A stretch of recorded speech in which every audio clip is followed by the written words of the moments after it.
वो समाज जो धीरे धीरे पल्लवित होता हुआ, धीरे धीरे आगे बढ़ता हुआ, जो 3 स्टेजेस में अल्टीमेटली पहुंचता है। सबसे पहले वो थियोलॉजिकल स्टेज बताता, हमने आपको बताया था, अर्थात धार्मिक अवस्था से कोई समाज शुरू करता है, जो नेचुरल फिनोमेना जो हो रहे हैं उसको वो धार्मिक दृष्टिकोण से समझने का प्रयास करता है। Whatever natural developments are taking place by way of, you can say, rains, by way of you can say epidemics like the present one, by way of you can say famines, है ना, by way of earthquakes or in the form of volcano, जो कुछ हो रहा था, the early man was unable to comprehend what was the basic reason behind all this, so he associated everything to the worship of nature, to the worshipping of God. ये theological society थी। उसके बाद metaphysical आती है, जो August Compton का था कि therefore this was the second stage of human evolution, the evolution of the human mind, and as human maturity entered into the second phase of development, people started understanding society on the basis of their logic or on the basis of their some kind of independent reasoning. व्यक्ति ने अपने अपने इस दिमाग को चलाना आरंभ किया और अपनी मस्तिष्क से जो कुछ जो सोच पाया वो उसने तर्क दिया, उसने अपना रीजन यूज किया. And the third stage, final stage, he says the scientific stage. The scientific stage or the stage of logic or the stage of you can say human wisdom, वैज्ञानिक युग, वैज्ञानिक अवस्था. और इसी को एम्पेरिकल एज भी कहता है, द एम्पेरिकल स्टेज. मनुष्य अपने अनुभव और विज्ञान के माध्यम से जो सीखता है उसको वो कहता है ये एम्पेरिकल स्टेज है. तो अर्थात जो हमने कहा कि अदर सोशल साइंसेस में, अन्य सामाजिक विज्ञानों में अनेक प्रकार के परिवर्तन होना शुरू हो गए थे, अर्थात अध्ययन शैली को लेकर. And the first impact was witnessed in sociology and this development was highlighted first of all by David Hume, followed by August Comte. And starting from sociology, it entered into the discipline of psychology. Then it came over to economics, then to anthropology, है ना. तो अर्थात पहले ये समाजशास्त्र में आया, फिर मनोविज्ञान में आया, फिर मानव विज्ञान में आया और फिर ये अर्थशास्त्र में आया. And in political science it came at the very last. राजनीति विज्ञान में सबसे बाद में ये पहुंचा. So we can say that political science is the newest among the disciplines where behavioralism entered. राजनीति विज्ञान सबसे आपके लिए नया विज्ञान है सामाजिक विज्ञानों में, जहाँ पर व्यवहारवाद आया, अर्थात सबसे बाद में आया. तो तीसरा कारक परंपरावादी दृष्टिकोण का अंत का या डिक्लाइन का ये भी था कि अन्य सामाजिक विज्ञानों में जो परिवर्तन आरंभ हुए, उस परिवर्तन के फलस्वरूप जो एम्पिरिकल साइंटिफिक स्टेज जिसको कहा गया, यह सामाजिक विज्ञानों में आया, समाजशास्त्र में आया, अनेक विषयों में आया और उसका फिर प्रभाव राजनीतिक विज्ञान में भी पड़ा. And this impact of scientificism and empiricalism, it dealt a deadly blow to traditionalism. इसने परंपरावादी अध्ययन पर एक बड़ा कुठाराघात किया और परंपरावादी अध्ययन का पतन होना आरंभ हो गया. So this was the third major reason, है ना. The fourth reason, चौथा कारक, the fourth reason was that you can say political science had virtually become static. There was no new lease of life in this kind of method of studying political science. यानी स्टैटिज्म आ गया था. There was a there was some kind of statism that had entered the domains of political science. अर्थात ठहराव आ गया था. For example, if you look at the water of a pond, you will find that the water is static in a pond. And because there is no free flow of water in the pond develops a filthy smell also. An odd smell, you can say. Water gets, polluted. So these are the characteristics of a water that is not given a free direction to flow. The same was with political science. राजनीति विज्ञान में भी एक ठहराव आ गया था. वो ठहराव किस प्रकार था? एक आदर्श शासक की खोज का, आदर्श राज्य के निर्माण का, एक आदर्शवादी न्याय की योजना का निरूपण करने का. सब कुछ भविष्य की दृष्टि से किया जाने का जो अध्ययन था. इससे क्या हो गया? एक प्रकार का एक जमाव आ गया, एक प्रकार का ठहराव आ गया. That is to say that ultimately political science, what Garner says, that political science begins and ends with the state. राजनीति विज्ञान का आरंभ और अंत राज्य के अध्ययन से होता है. So what is this kind of message? In actual or in real terms, it tells us that perhaps political science is a very limited subject. राजनीति विज्ञान एक बहुत ही संकुचित विषय है. There is nothing else to study in political science other than the state. अरे राजनीति विज्ञान में तो कुछ भी अन्य कुछ पढ़ने को है ही नहीं, केवल राज्य को ही पढ़िए, राज्य के अतिरिक्त कुछ है ही नहीं. You have to study only and only the state. It is such a small subject. Can we say that there is a crisis of issues to be studied in political science? If we go by the definition of Garner, we will say that political science is a static discipline. राजनीति विज्ञान एक ठहरा हुआ विषय है क्योंकि इसमें राज्य के अतिरिक्त कुछ अध्ययन ही नहीं होता है. Whereas we know it very well that there is a whole big world outside the domains of the state as well. राज्य के बाहर भी बहुत बड़ी दुनिया है जिसे हम कहते नहीं, नॉन स्टेट एक्टर्स भी है. They are not the part and parcel of the state. But if we go strictly by the definition of Garner, then unfortunately we will have to study only the state. That is, non-state actors will simply be out of our purview of our study. They will be out of the purview of our study of the state. इसलिए इसका एक बहुत बड़ा कारण ये भी था कि परंपरावादी जो दृष्टिकोण था राजनीति विज्ञान का पढ़ने का, वो केवल राज्य का अध्ययन कर रहा था और राज्य में भी बस एक गिने चुने विषयों का अध्ययन किया जाता था. इसीलिए many political scientists after the First World War, they came to realize that there are many other issues to be studied both within political science as well as beyond political science. Within and without political science, there are so many things to be studied. हमने अभी आपसे बताया non state actors, अर्थात गैर राज्यीय अभिकर्ता, है ना, गैर राज्य इतर अभिकर्ता, that is non state actors. And non-state actors, who can be called as non-state actors? For example, terror groups, terrorist organizations, है ना, आतंकवादियों का जो समूह होता है, गुट होता है.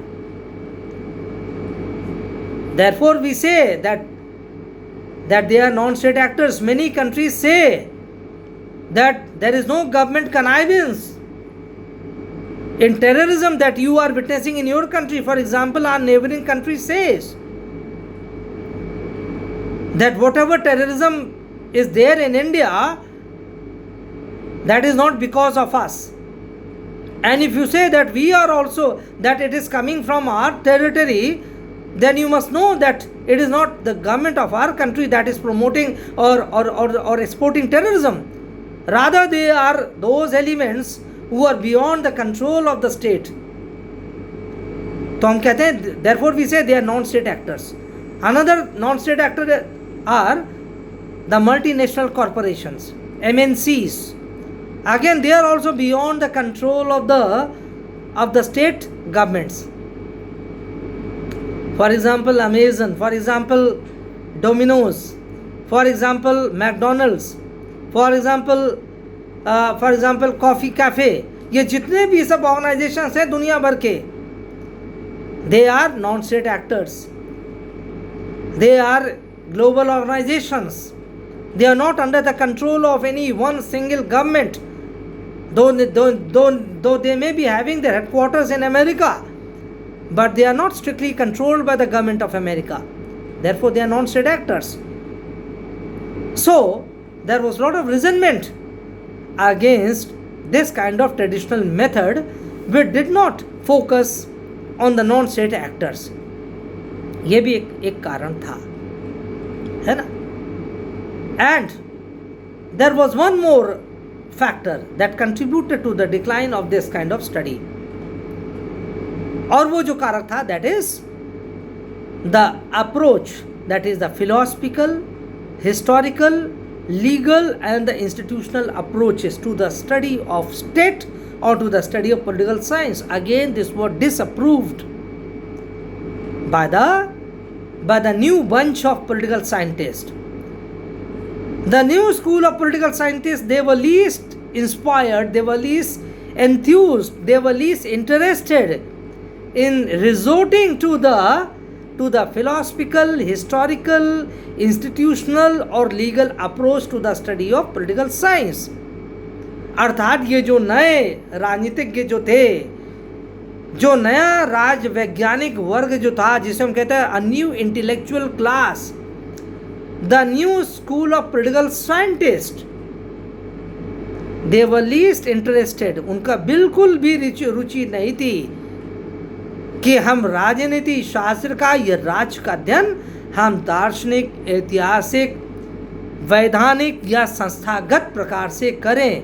उनकी कोई भी रुचि या अभिरुचि इस प्रकार के अध्ययन में नहीं थी. Therefore, they simply abhorred studying political science through these approaches. So, they discarded, they boycotted this kind of approach. Consciously, they kept away and aloof from this kind of approach. What was the result? The result cumulatively was the decay or the decline of the traditional method to the study of political science. You must know specifically what contributed to the decline of traditionalism in political science, or the decline of the traditional approach to the study of political science. अभी हमने just now I used the word a new school of political scientists or a new clutch of political scientists, राज वैज्ञानिकों का एक नया समूह या समुदाय. Now you must be aware of the concept who were these new intellectuals or the new social scientists or the new political scientists. Perhaps you might be aware. I have already told you in the class. पिछले साल, if you remember, in the last year when I was teaching you MPS modern political system और first semester में approaches to the study of political science आ रहा था, there I had discussed with you all about the traditional approach to the study of political. वहाँ ये बात हो चुकी थी. Now that enough water has flown down the Ganges since I last took, since last year, तो बहुत सारी बातें, many of the things that I told you earlier may not be there in your memory. So it is time when you try to retrieve the lost data, है ना. हमारे hard disk, जो mental hard disk है ना, this is the hard disk, that is the grey matter that we have or in our brains, in our skull. वो भी एक hard disk है. But sometimes the hard disk is also unable to retrieve its own data. कभी कभी होता है ना, उसको डेटा रिट्रीव नहीं कर पाता computer. So therefore there are special softwares that are used for retrieving the lost data. उसी तरह से this is time when you try to get back your data that may have gone dormant in your mind. तो जो new clutch of political scientist था, that was known by the name of Chicago school. Chicago school के नाम से जाना जाता था. And you know that Chicago is a state, it is a province in America. Chicago is known for many things, and one of the many things is the Chicago school of political scientist, अर्थात राजवैज्ञानिकों का Chicago समुदाय. और इन्हीं को new political scientist भी कहा जाता. These are called as the new political scientist. इनको नव राजवैज्ञानिक कहा जाता है. अब इसमें you know the names very well. First of all, आज अभी तो आप जानते हैं कि अगर बोलेंगे David Easton is you can say he is the leading light on the subject. He is the arch priest of behaviouralism, अर्थात मुख्य पुजारी है. ये तो व्यवहारवाद का मुख्य पुजारी है. He is the arch priest, ARCH, arch priest या आर्क प्रीस्ट, है ना, priest. So he is the main proponent of behavioralism. But he comes into picture much later. The entry of David Easton takes place at a very late stage. He comes into the picture somewhere around the post Second World War. दूसरे विश्व युद्ध के बाद David Easton का आगमन होता है राजनीतिक पटल पर या राजनीतिक विज्ञान के पटल पर. So friends, do not try to confuse that behaviouralism is all about David Easton और ऑल अबाउट गैब्रिएल आमंड. व्यवहारवाद पूर्ण रूप से डेविड ईस्टन से जुड़ा है, यह कह पाना काफी हद तक सही है. But it is not 24 carat gold. It is not 100% correct to say that behaviouralism is David Easton और David Easton is behaviouralism. He is not the initiator of behavioralism, mind you. Rather, the origin of behavioralism starts much earlier. That is during the initial years of the 20th century. 20वीं शताब्दी के आरंभिक वर्षों से व्यवहारवाद का उदय शुरू हो जाता है. And I told you that David Easton comes into the picture somewhere around 1950. 1953 में, 1953 he wrote his work behavioralism. He wrote his work the political system. उसने अपनी किताब लिखी पॉलिटिकल सिस्टम के नाम से, राजनीतिक व्यवस्था के नाम से. And surprisingly he wrote his celebrated work or celebrated essay, The Current Meaning of Behavioralism. The Current Meaning of Behavioralism, ये उसने लिखा 1967 में. This book came in the year 1967. That is much after the second world war.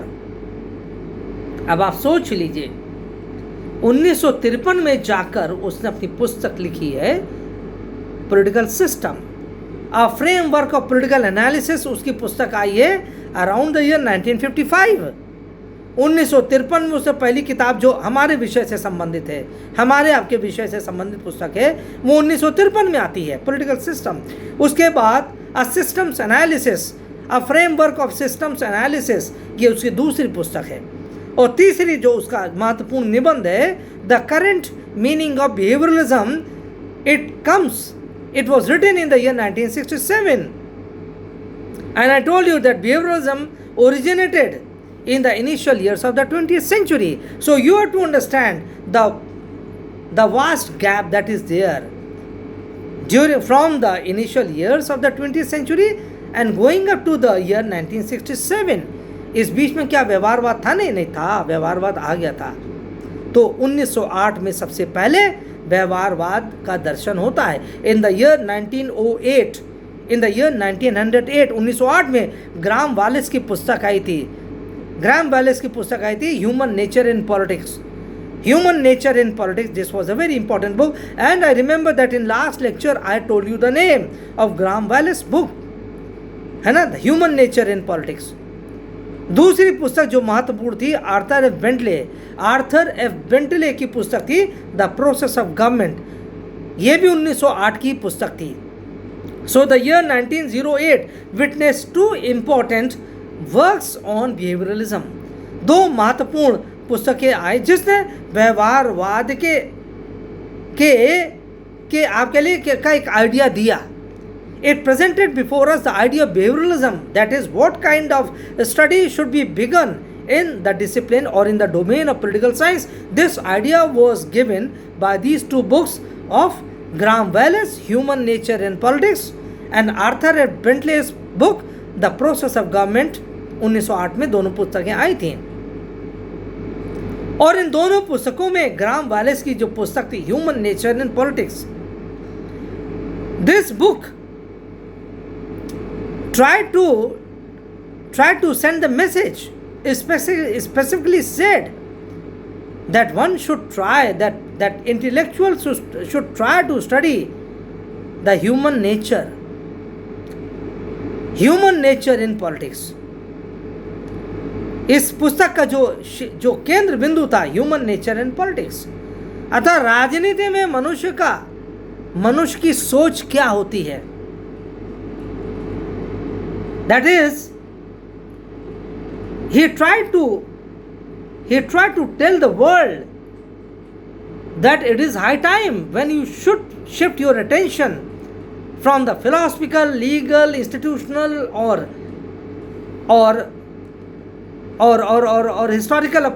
historical approach, from the legal, institutional, historical or philosophical approach. You shift your attention from these approaches and come down to study the roots of politics that lie in the human nature. That politics is basically embedded in the human nature. Politics is not there in the philosophy. Politics is not there in the history. Though history can give you about the happenings or about the developments of the political turmoil that may have taken place. Political developments क्या हुए हैं या क्या हो चुके हैं इतिहास में उसकी जानकारी दे देगा, but it won't tell you about what individuals think about politics. It won't tell you about what goes on inside the human mind about politics. ये वो नहीं बता सकता इतिहास. History cannot tell you about all these things. Philosophy cannot tell you. Metaphysics cannot tell you about this thing. The legal and the institutional approach, they are also miles away from telling you all these things. So therefore, he gave the title Human Nature in Politics. That is to say, when humans are there in the society as a common citizen or as a civilian, their role is one thing, their role is different. And when they enter into a special domain of politics, their role gets altogether changed. When they enter politics, they become a different person. And so long as they are cut off from the politics, so long as they are there as a part of the society, they are very different creatures. Therefore, he gives the name of his book Human Nature and Politics. राजनीति में मनुष्य की प्रकृति, For example, Machiavelli tells you very scientifically when he says that man sooner forgets the death of his father than his patrimony. Machiavelli wrote this famous sentence in his book, The Prince, wherein he said, man sooner forgets the death of his father than his patrimony. अर्थात मनुष्य अपने पिता के हत्यारे को भूल सकता है, लेकिन अपनी संपत्ति को नहीं भूलेगा. He won't ever forget the person who has snatched his property, though he may forget who killed his father. God forbid that if someone's father is killed, it is possible that the killer is forgotten by the person, but he won't ever forget the person who has fraudulently taken away his property. He is a psychologist. तो इसी तरह से human nature in politics, Graham Wallas ने भी इसी बात, Graham Wallas की पुस्तक थी ह्यूमन नेचर इन पॉलिटिक्स, और आर्थर बेंटले ने the process of government. In the process of government he tries to tell that the government is not simply run on the basis of the institutions or on the basis of philosophy. Rather, the actual roles of the individuals that matters a lot. अर्थात सरकार में जो वास्तव में व्यक्ति भूमिका निभा रहे हैं, उससे बहुत स्थिति बदल जाती है. That those who are actually playing the role in politics, they are to be studied. So this book was very important. Graham Wells as well as Arthur F. Bentley. Then came another book in the year 1925. 1925 में एक दूसरी पुस्तक आई Charles मेरियम की. Charles मेरियम, American political scientist, new aspects of politics. New aspects of politics, this work came in the year 1925, new aspects of politics bye Charles Merriam. और देखिए राजनीति के नए आयाम, और नया आयाम क्या है? He is trying to focus about the new dimensions of politics. राजनीति के नए डायमेंशंस क्या हैं, और इसको बताने का प्रयास करता हूँ. नए डायमेंशंस यही है, the role of the humans cannot be simply ignored in the study of politics. राजनीति के अध्ययन में नया आयाम यही है, नया डायमेंशन यही है कि राजनीतिक भूमिका में जो लोग लगे हैं, आप उनका अध्ययन कीजिए, उनके बारे में आप जानकारी और करिए, उनका शोध करिए, उनका रिसर्च करिए. Then and therefore only you can come across the right information और the right knowledge, the actual knowledge और द राइट नॉलेज. देयरफॉर ये दो पुस्तकें जो ग्राहम वेलेस की थी और Arthur F Bentley, they laid the ground work for the study of behaviouralism, and that was taken up in the year 1925 by Charles Merriam. और इससे पहले भी बहुत सारे और लगातार विचारक हुए हैं, है ना.